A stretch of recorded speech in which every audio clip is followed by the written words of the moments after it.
পত্ৰলেখা পত্ৰ তুমি নিলিখা হলা হয়তো মোৰ পুৰণা ঠিকনা। মাজুলীত কেবিনেট হয়, মামা ভাগিনে ভাত খায়। জিলা ঘোষণা হয়, চিকিৎসা ব্যৱস্থা উন্নত নহয়। চৰকাৰৰ পৰা এতিয়াও মাজুলীবাসীয়ে লাভ কৰা নাই নিম্নতম সুবিধাসমূহ। উদীয়মান প্ৰতিভাসম্পন্ন তেজস্বিতাৰ মৃত্যুত এতিয়া ম্ৰিয়মান মাজুলীবাসী।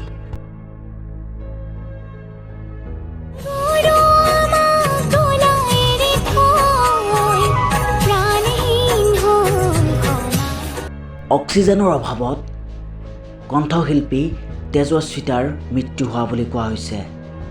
এতিয়া গৰ্ভৰ অধীক্ষকক নিলম্বন কৰা হৈছে।